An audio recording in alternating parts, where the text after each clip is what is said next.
너무나 잘 아는 말씀인데 너무나 이걸 누리지 못하는 말씀이죠. 15절부터 23절까지 말씀 우리 다 같이 함께 읽습니다. 시작. 그런즉 어찌하리요? 우리가 법 아래에 있지 아니하고 은혜 아래에 있으니 죄를 지으리요? 그럴 수 없느니라.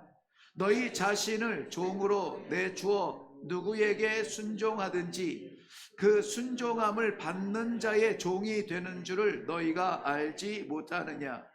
혹은 죄의 종으로 사망에 이르고 혹은 순종의 종으로 의에 이르느니라. 하나님께 감사하리로다. 너희가 본래 죄의 종이더니 너희에게 전하여 준 바 교훈의 본을 마음으로 순종하여 죄로부터 해방되어 의에게 종이 되었느니라. 너희 육신이 연약함으로 내가 사람의 예대로 말하노니 전에 너희가 너희 지체를 부정과 불법에 내주어 불법에 이른 것 같이 이제는 너희 지체를 의의 종으로 내주어 거룩함에 이르라. 너희가 죄의 종이 되었을 때에는 의에 대하여 자유로웠느니라. 너희가 그때에 무슨 열매를 얻었느냐?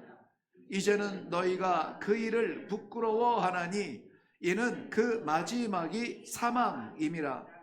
그러나 이제는 너희가 죄로부터 해방되고 하나님께 종이 되어 거룩함에 이르는 열매를 맺었으니 그 마지막은 영생이라.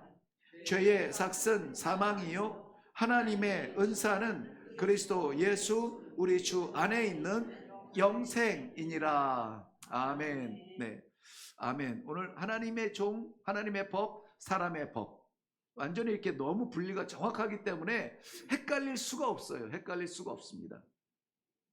그렇다면은 우리가 정말 헷갈릴 수 없는 그 분명한 질서 안에서 하나님께서 준비한 그 선물을 마음껏 누리며 살고 있느냐만 고민하면 되는 거예요. 살지 못하면은 이상하다, 왜 살지 못할까? 네. 살고 있으면 할렐루야 감사합니다. 나는 끝인 줄 알았는데 오히려 내가 그 안에서 안전하군요. 라는 그런 신앙의 결론을 내리는 날이 될 텐데요.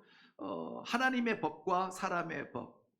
우리는 땅에 발 딛고 살아가면서 하나님의 나라를 이야기합니다. 그리고 사람과 함께 더불어 살면서 하나님에 대한 찬송을 부릅니다. 그래서 우리는 육으로 사는 것이 아니요 육에 사는 영의 세계를 알고 있습니다. 사람과 동물의 차이가 뭔지 아세요? 아이고 짐승 같은 놈 이렇게 이야기할 때 있잖아요. 근데 사람은 사람인데 사람 같지 못한 삶을 살 때가 있어요. 그래서 그럴 때에는 좀 사람답게 살았으면 좋겠는데 왜 짐승처럼 살지? 왜 짐승처럼 살지? 라는 안타까운 마음이 들을 때가 있단 말이죠. 그럴 경우가 우리는 살아가면서 있어요. 근데 짐승이 사는 법과 사람이 사는 법은 달라야 합니다. 달라야 해야 돼요. 짐승은 일단 본능대로 살죠. 본능대로 움직입니다. 배고프면 사냥해서 잡아먹고 배부르면 널브러져 잠을 자고. 그래서 이 짐승의 본능은 생존을 위해서 필요한 거예요. 생존. 사람은 본능대로 살면은 안 돼요. 본능이라고 하는 것은 우리가 마치 태어나면서 이렇게 갖고 태어난 뭔가 인간의 본질처럼 생각하는데요. 인간의 본질도 그 육체적인 본질만 생각하면은 동물과 다를 게 없어요. 뭐 어딘가 올라서야 높아지고 많은 걸 채워야 배부르고 이것은 똑같아요. 그런데 우리는 다른 법이 있잖아요. 우리는 다른 법이 있단 말이죠.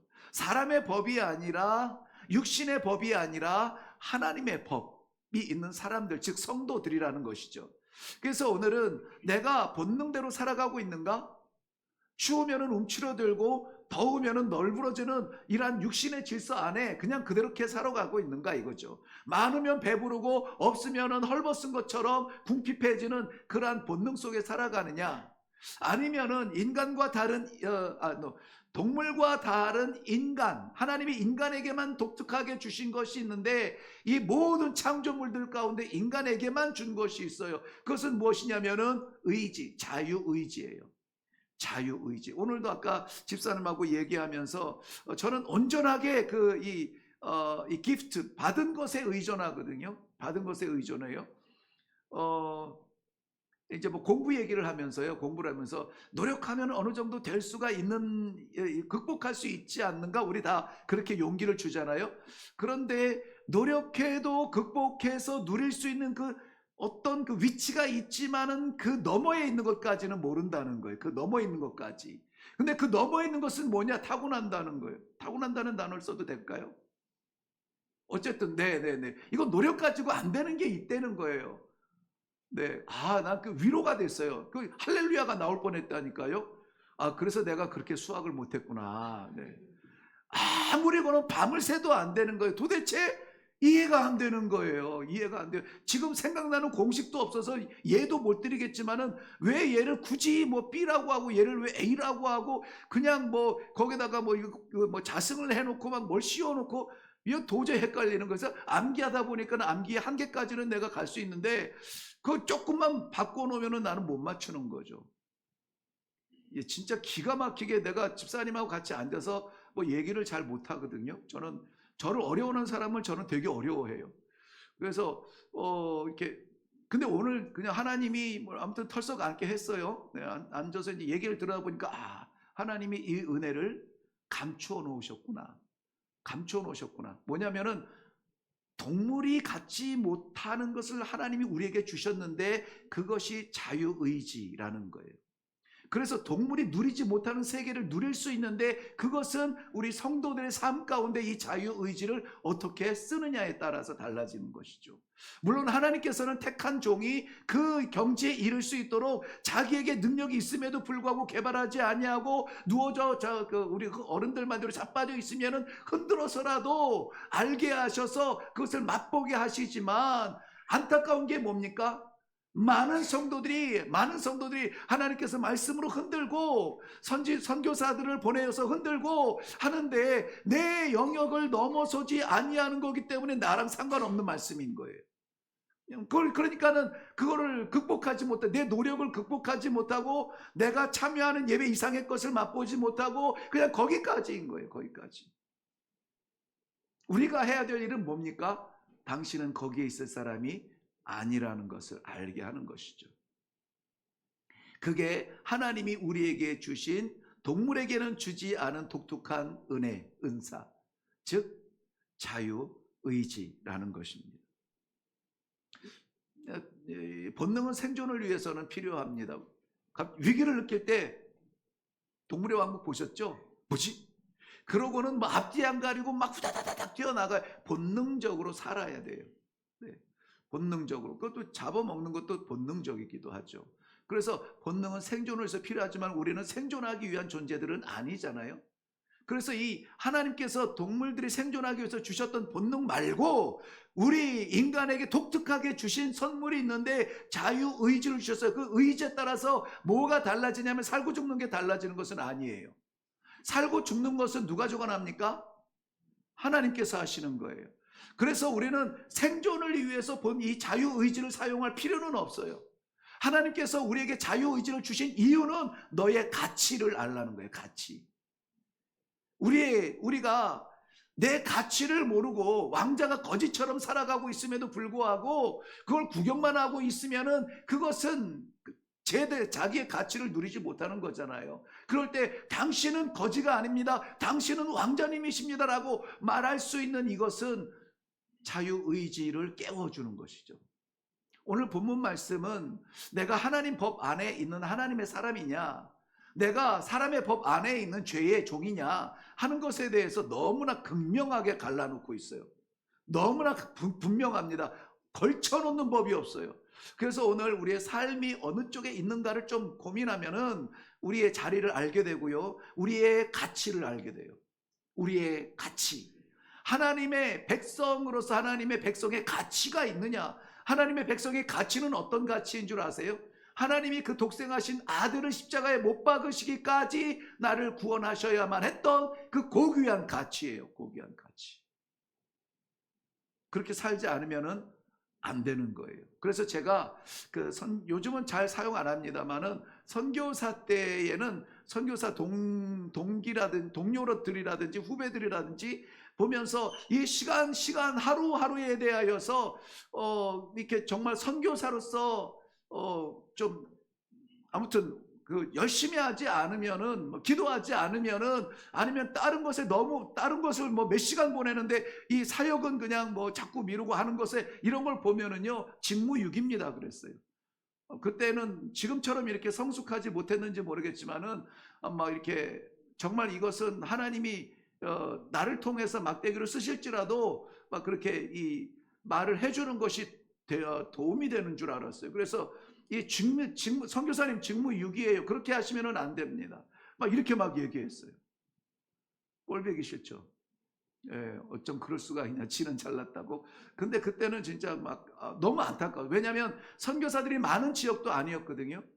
정말 가물에 콩나듯 진짜 뭐 100km 가야 한 명 있는 선교사가 뭐 그러고 있으면은요 정말 나를 욕해도 좋아. 나 안 만나도 돼. 그런데 그러면은 안 됩니다. 막 이렇게 막 진짜 물불 안 가리던 때가 있었어요. 지금은 잘 가립니다. 여러분의 가치는 그냥 교회 댕기는 사람으로서의 가치는 아닙니다. 그것을 위해서 하나님께서 이렇게 모든 이 선교사님들을 만나게 하시고 예배에 동참케 하시고 말씀을 받게 하시고 막 이런 것이 아니라는 것이죠. 그 정도의 종교적인 어떤 뭐 만족을 위해서 예수님께서 십자가에서 물과 피를 쏟으신 것은 아니란 말이죠. 그만한 가치가 있는 백성이에요. 그런데 이 가치를 오해할 때에 내게 주신 하나님께서 주신 그 영원한 영광의 가치를 모르고 잠깐 동안 반짝이는 것에 마음을 빼앗길 때에 나는 그 반짝이의 종이 될 수가 있다는 것이죠. 자유의지를 잘못 쓰면은 이것이 영광, 기쁨, 찬란한 행복 이것이 아니라 나를 짓누르는 죄가 될 수도 있다는 사실입니다. 네, 하나님의 법과 사람의 법, 즉 의롭게 되는 것과 사망에 이르는 길. 우리는 그 사망 마지막 절, 네, 죄의 삭은 사망이요. 네, 죄의 삭은 사망. 사망은 우리가 거저 죽는 법은 없어요. 여기서 말하는 이 사망이 육신의 사망일 수도 있지만은 그런데 이 사망은 하나님과의 관계적 단절이죠. 아담이 맛보았던 겁니다. 우리는 동일한 잘못을 저지를 수 없습니다. 내가 살았다는 이름을 가졌지만은 죽은 자처럼 살 수는 없다는 것이죠.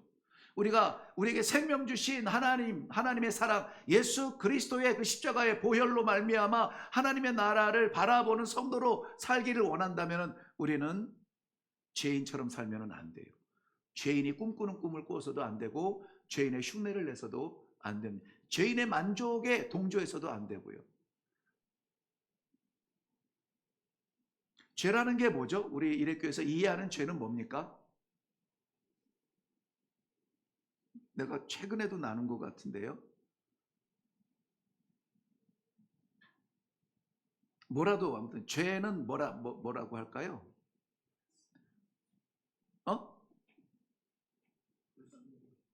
네? 뭐라고 하셨는데? 불순종. 예, 그렇죠. 네. 죄라는 것을 여러분 막 다양한 생각들이 많이 있겠죠. 우리는 대체적으로 죄에 대해서 구체적인 해설들을 많이 알고 있어요. 근데 그 구체적인 해설들은 결국은 무엇의 열매냐면은 불순종의 열매. 불순종의 열매. 무엇의 불순종이냐? 말씀에 대한 불순종이래요. 말씀에 대한 불순종이래요. 세상 질서에 대한 불순종도 아니고 관계에 대한 불순종도 아니고 그 뿌리가 어디에 있느냐? 말씀에 대한 불순종이에요. 그래서 죄는 불순종이에요. 간단합니다. 하나님께서 우리에게 주시는 말씀에 대해서 우리가 불순종하면 그것을 뭐라고 합니까? 죄라고 해요. 꼭 나가가지고 사기치고 거짓말하고 막 이 사람들 강도질하고 이게 죄가 아니라 그건 새벽 예배 때 한번 나누는데 윤리적으로라도 그것은 죄라고 다 지명을 해요.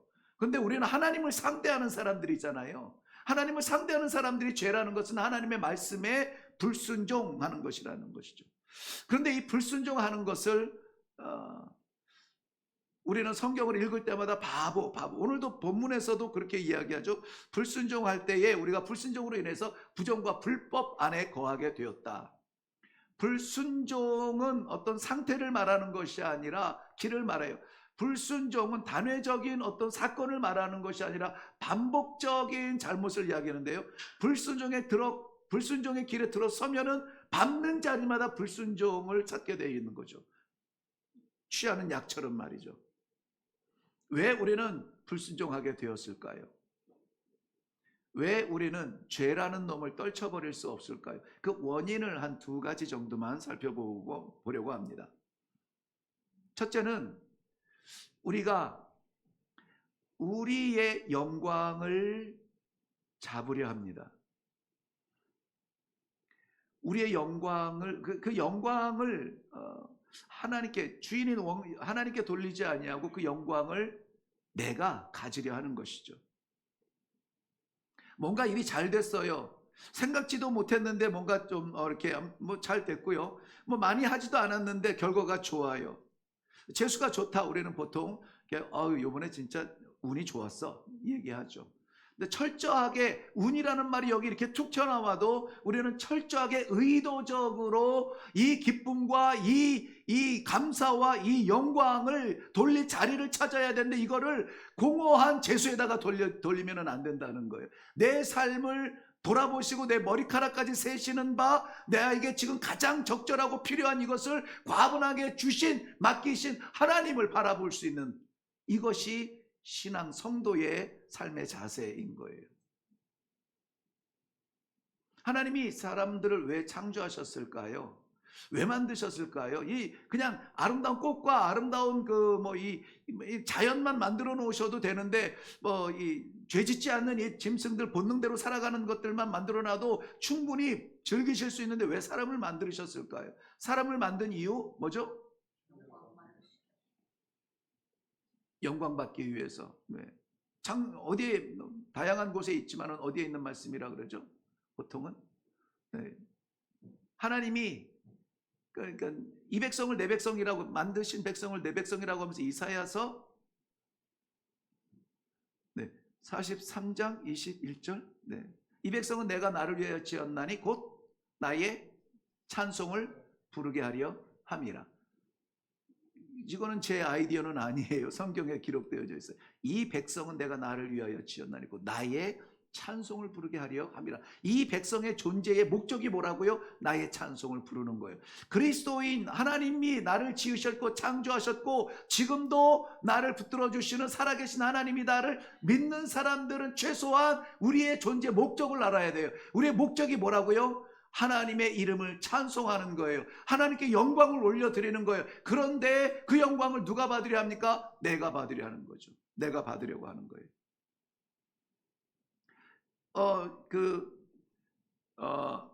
창세기에 보면은 사탄이 이 사람의 마음에 첫 시험을 가지고 들어오는데요. 첫 시험을 가지고 들어오는데 뭐라고 가지고 들어오냐면은 이 동산에 있는 과실을 먹지 말라고 하시더냐. 그럴 때 아니 하나님께서 이것을 다 먹으라 그러셨어. 그런데 동산 중앙에 있는 생명을 알게 하는 나무와 선악과는 먹지 말라고 하셨어. 그때에 그 틈을 딱 따고 사탄이 말하는 게 뭡니까?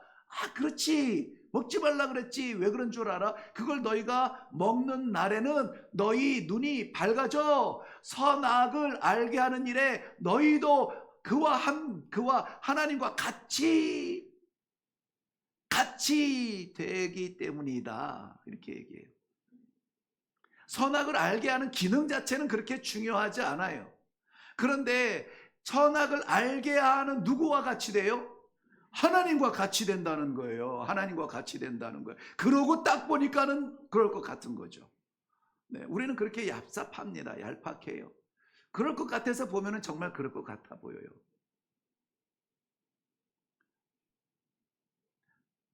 인간에게 들어온 사탄의 첫 시험은 하나님과 같아지는 거였죠. 하나님께 영광을 올려드려야 되는 존재인데 영광을 받고 싶어하는 존재로 변하게 되는 거죠. 예배를 드리면서 우리는 예배를 드려야 되는데 예배가 오늘 재밌었어 재미는 아니지만 은혜가 있었어, 은혜가 없었어, 오늘 예배 왜 이래, 오늘 사람들 왜 이래라고 하는 그것은 모두 다 내가 받으려고 했던 걸 못 받은 거예요. 못 받은 거예요. 그러니까 지금도 우리는 얼마든지 예배를 드리면서도 모든 예배의 영광을 내가 받기를 원하고 있어요. 누구의 예배인데? 하나님께 올려드려야 되는데, 모든 감사와 찬송과 영광과 우리가 드릴 수 있는 모든 걸 총동원해서 합심하여 하나님을 영광 올려드려야 되는데, 우리가 부족할수록 더 그래야 되는데, 우리가 교만할수록 더 그래야 되는데, 우리가 많은 것을 주었을 때 더 그래야 되는데, 우리가 높아지려고. 여러분, 그 바벨탑의 창세기 11장에 나오는 바벨탑의 사건 아시죠? 이 바벨탑으로 인해서 인류가 흩어졌다고 하는데 이게 좋은 걸까요? 그렇지 않아요. 물론 하나님이 흩으실 때에는 함께 있으면 악하기 때문에 흩어버리신 건데요, 그 사람들이 하나님께서는 땅에 충만하라 뭐 이렇게 해서 우리를 흩으시는 것이 목적이어서 자꾸만 이렇게 풍성하게 열매를 주셨거든요. 애를 막 낳고, 그러니까 야 이거 좁아서 못 살겠다, 너희는 절로 가라, 나는 이쪽으로 갈게 하면서 흩어졌는데, 저들이 어느 날 갑자기 딱 생각해 보니까, 야 흩어지면 우리 또 두려운 땅으로 가야 되는데 그렇지 말자, 우리가 흩어짐을 면하자, 흩어지지 말자, 그리고 우리가 탑을 쌓아 하늘에까지 다 누구의 이름을, 우리의 이름을 나타내자. 우리의 이름. 사람이 살면서 하나님의 이름을 나타내야 되는데요, 우리의 이름을 나타내자는 거예요. 우리의 이름을. 바벨 탑, 그것은 죄의 타워가 됐죠. 그래서 하나님께서 나서지 않으면 안 될 만큼 악한 사람들이 뭡니까? 우리의 것으로 모여드는 것이죠. 우리의 것으로. 우리의 이름을 내자. 우리의 이름을 내자. 우리의 이름을 내자. 우리의 이름을 안 알아줘, 몰라줘. 그러면 상처받고 돌아서는 거예요. 여러분, 죄는 하나님께서 우리들에게 주신 이 결정의 순간에 내가 아니라 하나님을, 그래서 이게 그냥 뭐 자연적으로 아이고 하나님 감사합니다, 하나님께 영광입니다, 하나님 주님 어떻게 할까요? 이것이 우리의 신앙 생활의 습관이라면 참 얼마나 감사해요. 그런데 이게 잘 생각이 안 난단 말이에요. 급하고 아프고 두렵고 하면은 원인을 찾아내기에 바쁘고, 야 이거 안 그러려면 어떻게 해야 되지? 세상에서 그 길을 찾는단 말이죠. 교회가 잘 운영이 되려면 어떻게 해야 됩니까? 교회에서 필요한 게 뭐죠? 뭐 많은 것들이 필요하겠죠. 근데 교회가 교회되기 위해서는 오늘 우리 그 선교사님도 설명하셨지만 예수 그리스도 외에는 가치가 없어요. 가치가 없어요. 아무런 가치가 없어요. 그야말로 그 아까 집사람도 일부 예배 마치고 그 얘기를 하더라고요. 선교사님의 사진을 막 보여주는데 광야에서 예배를 드리고 막 그들과 함께 기도하고 막 이런 모습을 막 떠오르는 것들이 있지 않겠어요? 떠오르는 게 있죠. 그때 그 당시에 우리 훨씬 더 아주 귀한 예배당과 이런 거 우리는 상상할 수 없는 누추한 것들이었지만, 그럼에도 불구하고 정말 그 감격의 예배와 그 성도들의 찬양과 그게 막 쟁쟁하거든요. 쟁쟁해요. 그 내리쬐는 그 태양 아래 그늘에 그 잎사귀 하나만이라도 그 그늘이 되면은 거기에 머리라도 들이밀고 싶어가지고 막 움켜 이렇게 모여 있고 막 그러면 땀은 또 왜 이렇게 벅벅 나요? 근데 가만히 앉아 있으면 실바람이라도 불어서 시원한데 왜 이렇게 펄쩍펄쩍 뛰면서 찬송하고 막 정말 막 자기네들은 그 마을 피해가지고 이렇게 해가지고 예배드리러 왔는데, 기도는 왜 그렇게 막 이 하늘에 무너져라 이렇게 막 이 기도를 합니까? 통성으로 울부짖으면서 기도합니까? 그 아름다운 예배의 현장과 제가 한국에 와서 드리는 이 예배의 자리는 완전히 이거는 천국과 지옥 같은 곳이었죠. 완벽하게 그야말로 이 악기 하나가 없어가지고 나무 막대기에 또 꺾어가지고 마를 때까지 기다렸다가 그 또 젖은 나무를 때리면은요 그 맑은 소리가 안 나요. 그 너로는 이렇게 마를 때까지 기다렸다가 딱 치면은 정말 나무인데도요 공명이 있더라고요. 공명이 아주 맑은 소리로 땅땅땅땅 치면서 막 박수를 치면서 막 이렇게 찬양하고, 박수가 막 이게 감격을 못 이겨내면 막 발을 막 꽝꽝 굴러가면서 찬양을 해요. 근데 보면은 그때는 여기 드럼도 있었거든요. 드럼에 막 탕탕탕 칭딱 해가지고 막 쿵쿵쿵 하고 막 모든 것이 합니다. 의자도 이런 의자가 어디 있습니까? 네. 정말 마지막에 그 어르신들 안고 일어서기 어려운 어르신들을 위해서 그 메디 인 차이나 그냥 몇 번 안 주면은 다리 부러지는 플라스틱 의자 그거 사다 놓고 그렇게 감격의 예배를 드리고 막 그런데 환경적으로 보면 비교할 수 없는 그런 예배의 현장이지만, 그런데 그렇다고 해서 그 광야에서의 그 찢어지는 음성의 찬양이 가볍냐? 그건 절대 아니라고요. 그렇게 아름다운 찬양을 들어본 적이 없다는 거죠. 인간인 나도 그런데 하물며 그들의 영혼을 바라보시는 우리 하나님께서 얼마나 기뻐하실까? 그 감격에 대한 그리움으로 살아가는 거죠.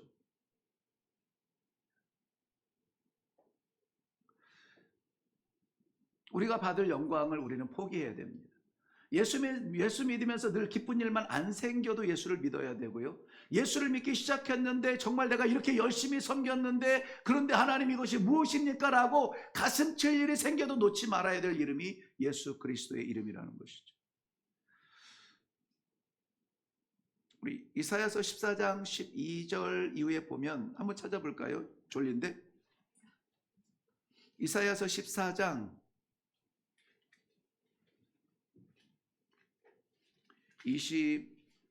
12절부터 15절이에요. 이사야서 12절부터 15절. 네? 이사야서 14장 12절부터 15절. 우리 같이 한번 읽어볼게요. 시작.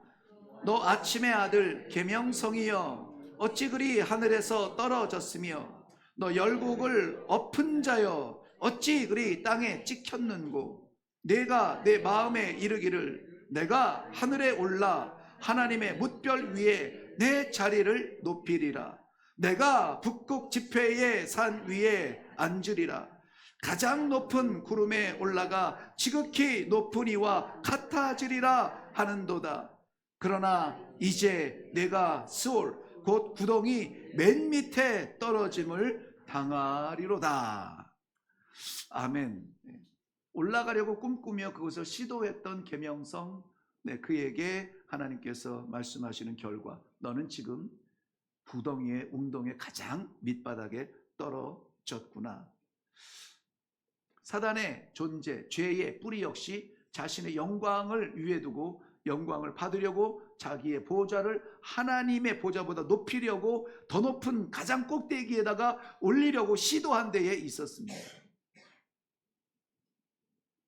그러므로 올라가려는 자리는 우리는 좀 두려워할 필요가 있습니다. 로마서에 보면, 로마서 3장 23절 말씀에 보면은 모든 사람이 죄를 범하였으며 하나님의 영광에 이르지 못하였다. 모든 사람이 하나님의 영광에 이르지 못하도록 그 기회들이 다 무너졌다. 죄의 뿌리가 어디에 있다고요? 영광의 대상을 혼란하는 데 있어요. 영광의 대상을 혼돈하는 데 있다. 혼란스럽고 혼돈스러운 데 있다는 것입니다. 성도의 영광의 대상은 오직이라는 단어, 오직 딱 한 분, 하나님밖에 없음을 알아야 돼요. 그러므로 우리가 시도하는 것은 습관적으로, 의도적으로, 의지적으로 우리의 모든 자리마다 나를 놓지 아니하시는 하나님 아버지를 바라보고, 하나님 아버지, 작은 것을 거두어도 아버지 감사합니다. 큰 것을 빼앗겨도 아버지 뜻이 무엇입니까? 습관적이고도 의도적으로 말이죠. 고린도전서 10장 31절 말씀은 우리가 너무나 잘 아시는 대로, 그런즉 너희가 먹든지 마시든지 무엇을 하든지 무엇을 위하여? 하나님의 영광을 위하여 하라. 먹든지 마시든지 무엇을 하든지 하나님의 영광을, 이 말씀이 나온 배경은 성도들이 막 헷갈리는 거예요. 이 길거리에서 파는 음식, 시장에서 파는 것들은 전부 다 우상 앞에 일단 받쳐졌다가 나온 그러한 고기 덩어리들인데, 우리가 하나님 우상에게 절하지 말라고 해놓고 그것을 먹어야 되냐 말아야 되냐. 이 집에 갔는데 내놓은 양식들이 그러한 물건이라면 먹을 수 있겠느냐 없겠느냐, 막 이거 가지고 막 이 혼란스러워서 서로 막 판단하고 그러는 거예요. 저는 정말로 하나님이 여러 가지로 은혜를 주시는데요. 여러분, 제가 음식 안 가리는 거 아시죠? 네, 저는 음식을 가리는 법을 못 배웠어요. 정말로 낯선 음식, 어떤 음식이라도 사람이 먹는 거는 다 먹어요. 개가 먹는 것도 먹어요. 개가 먹고 살면 나도 사니까는. 그러니까 뭐든지 다 먹거든요. 가리는 게 없어요. 막 유독 뭘 좋아하고 막 이런 것도 라면 빼고는 없어요. 가로 열고 라면, 가로 닫고 빼고는 없어요. 다 아무튼 귀해요. 그런데 정말로 하나님께서 우리들에게 주셨던 그 모든 것을 받을 수 있는 이러한 것들 가운데 어려서부터 이상하게 그 제사상의 떡, 제사상의 음식, 이거는 먹기가 싫은 거예요. 이거는 먹기가 싫어요. 이상해요. 그거는 하나님이 아무튼 뭐 저에게 주신 아무튼 어떤 이 방어벽처럼 이렇게 제사와 거리를 멀게 하셨는지는 모르겠지만은요, 동네에서 구슬하고 떡을 가져오잖아요. 그래도 그 얘기를 안 해도 이상하게 먹기 싫은 게 있더라고요. 그 향내가 배어서 그런지 아무튼 제가 정말 배고플 때가 있었거든요. 신학교 그만두고 대전에 가서 1년 동안 제 인생 살아보겠다고 맨바닥에서 밤새 일을 하면서 굶어가면서 막 그랬던 때가 있어요. 그런데 그때조차 저희가 이제 월세 얼마짜리 월세에서 이 서너 명이서 이렇게 같이 살고 그랬거든요. 먹을 게 없어요. 그런데 그 주인집에서 가지고 온 이 음식이요, 이 제사상의 음식 같은 거예요. 근데 턱하니 알겠는 거죠. 내가 귀신 같다는 얘기가 아니라 이상하게 그 배가 고파도 제사에 올려졌던 음식에 대해서는 재미가 없더라고요. 저는 일단 재미가 없어요. 먹는 것 자체가 죄는 아닐 수 있습니다. 그런데 오늘 이 말씀에 의하면은 그것을 먹든지 마시든지, 뭐 저걸 먹었네 말았네, 막 뭐 성도인데 집사인데 맥주를 마셨네 안 마셨네, 그것 가지고 지옥 가네 천국 가네 이런 것 가지고 신학을 따지면서 막 이렇게 뭐 장로님들끼리 씨름하고 막 그럴 필요가 없다는 거예요. 그럴 필요가 없어요. 그래서 그 해법이 뭐냐? 옛날에 어떤 목사님이 딱 한마디 했는데 그것이 평생 가는 해법이 됐어요. 술잔을 기울이면서 아버지 하나님, 오늘도 이 한 잔 마실 수 있도록 내 간의 건강을 주시고 이 화목한 자리를 주셔서 감사기도 할 수 있고 마실 수 있으면 마시래요. 또 시도해 보려고 그러시는 분들이 꽤 있는 것 같은데 꼭 그런 얘기는 아니에요. 하나님의 영광을 위하여 하라. 이게 중요하다는 거죠. 하나님의 영광. 그래서 대학가에서 안 믿는 자를 전도하려거든 안 믿는 자의 자리에 들어가라. 그래서 뭐 술집까지 막 들어갈 수 있죠. 들어갈 수 있죠. 그런 형제들을 신방하기 위해서는 목사는 술집도 들어갈 수 있잖아요. 네. 근데 그 장면을 딱 찍혀가지고 아무개 목사 뭐 술집 가서 막, 진짜 그런 일이 있어요. 네, 그런 일이 우리 노예인가? 아무튼 있었대요. 네. 서경원 목사님이 그랬다 그랬던가? 아무튼 그래요. 그런데 머릿속에 모든 것을 내가 살든지 죽든지 먹든지 마시든지 누구를 만나든지 하나님의 영광을 위하여 하라. 하나님의 영광을 위하여 합니다라고 말할 수 있으면은 하시라는 거예요.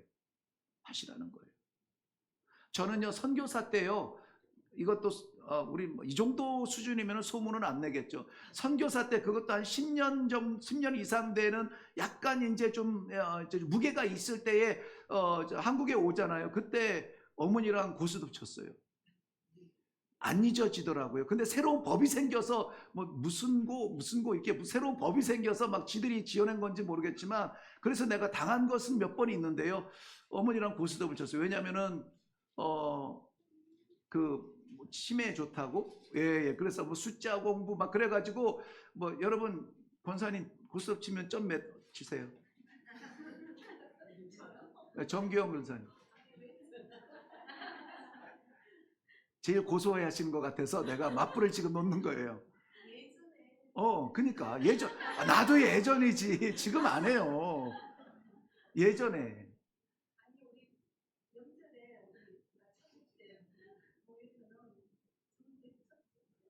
점백? 세시네. 점백이면 엄청 크거든요. 그쵸, 장로님? 3점에서 스톱하는 사람이 어디 있어요? 못 먹어도 고죠. 네. 옛날이에요, 여러분. 옛날. 분명히 옛날. 저도 옛날. 네. 근데 그 당시에 이 자식들이 고민을 많이 해가지고요.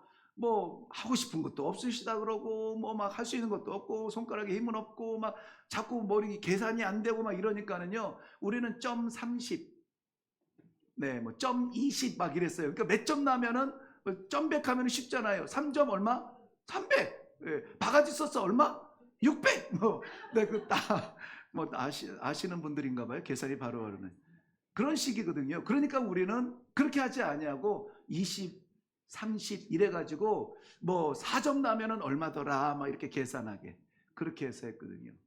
예, 그럼 하는 것 자체가 뭐 가족끼리 뭐 화목을 위해서 할 수 있죠. 그만한 또 놀이가 어디 있겠습니까?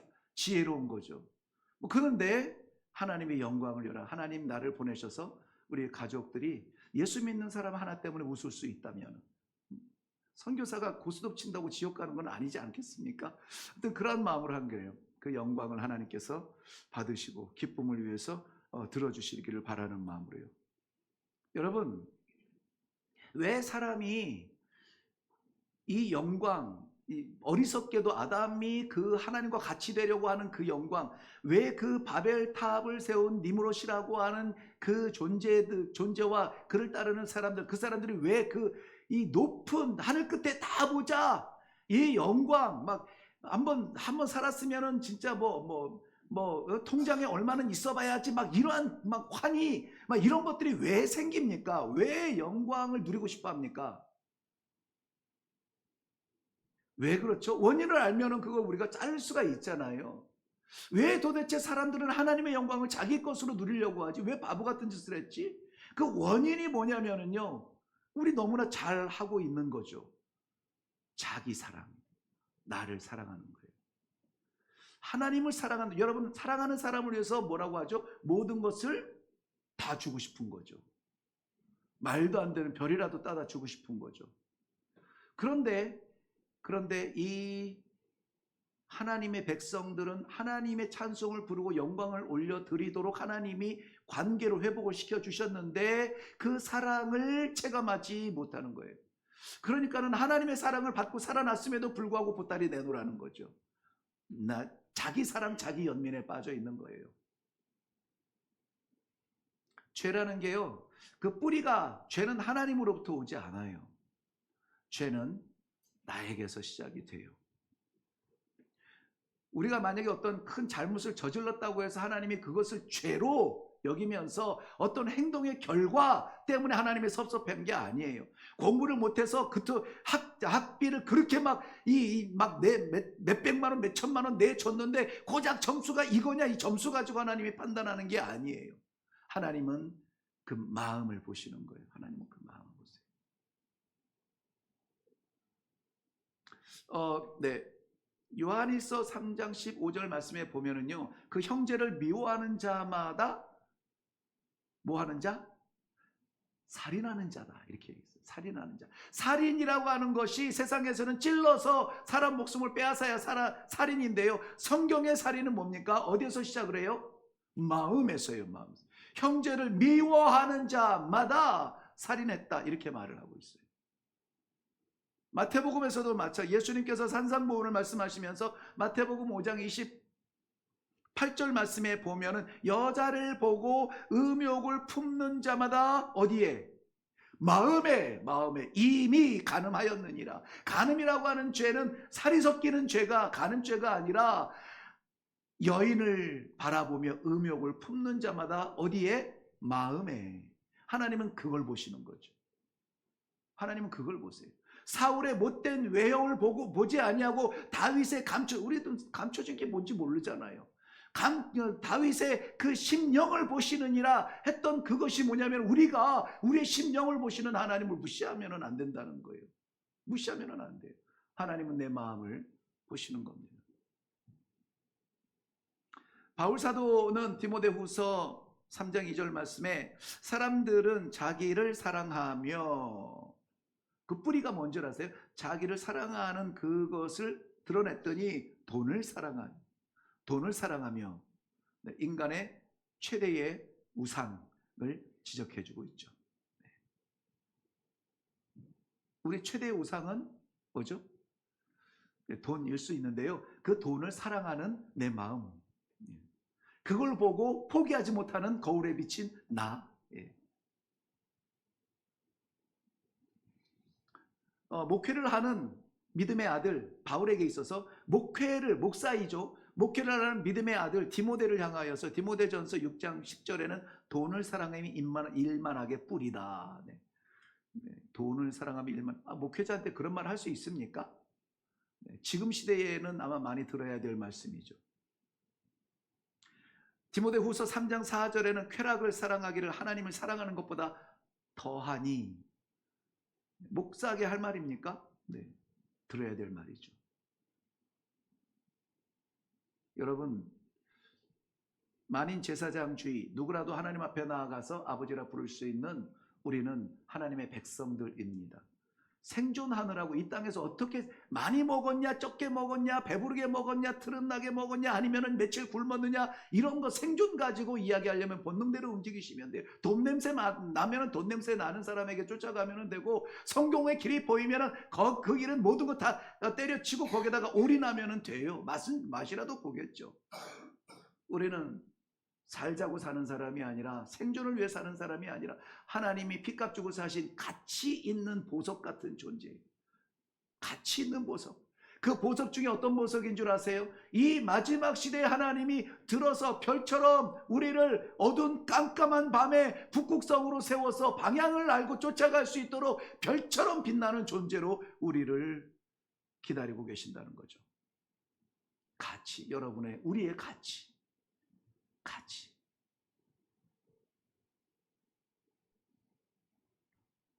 네, 시간이 갔죠? 끝내겠는데요. 그러면은, 그럼 어떻게 그것을 이길 수 있습니까? 요거는 듣고 가셔야 되겠죠? 네. 간단하게 내리겠습니다. 어떻게 죄와 싸워서, 유혹과 싸워서, 본능과 싸워서 이길 수가 있을까요? 오늘 19절 말씀에 보면은, 네. 사도행전, 로마서 6장 19절. 너 육신이 연약함으로 내가 사람의 예대로 말하노니 전에 너희가 너희 지체를 부정과 불법에 내주어 불법에 이른 것 같이 이제는 너희 지체를 의에게 종으로 내어주어 거룩함에 이르라. 불법의 자리에 설 것이냐, 의의 자리에 설 것이냐.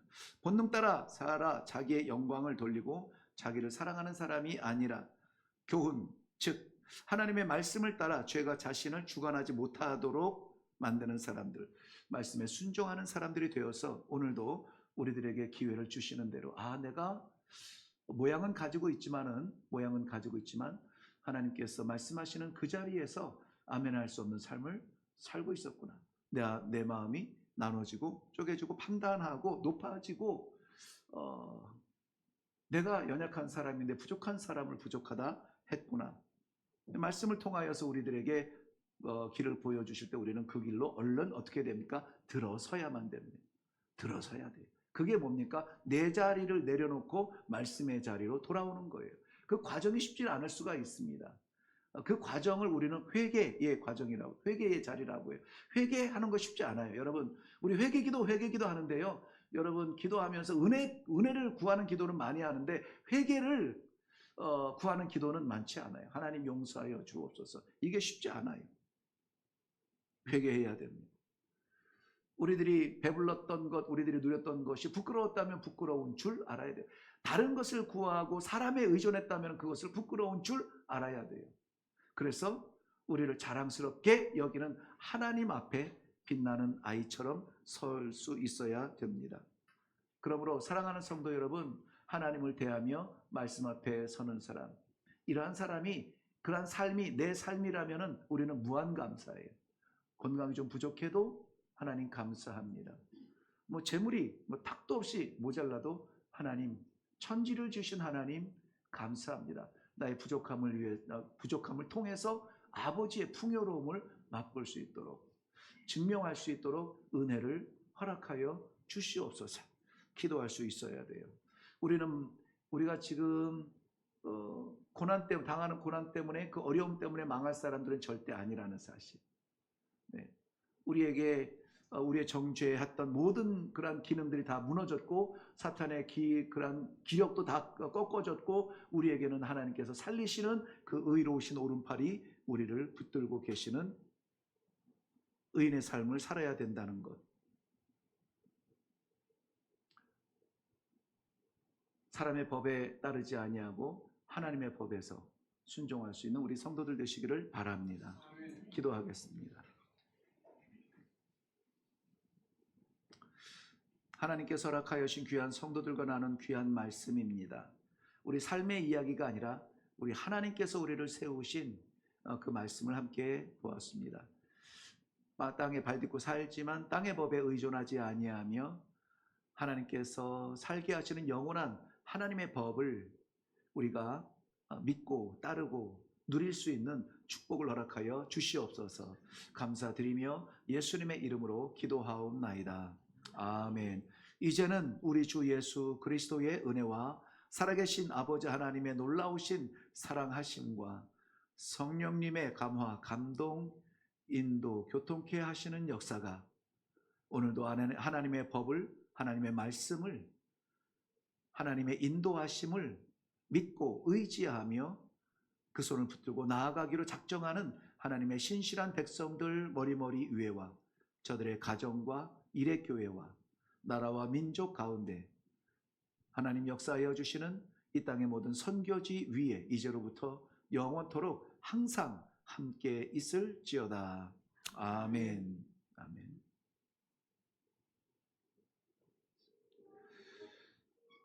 네, 감사합니다.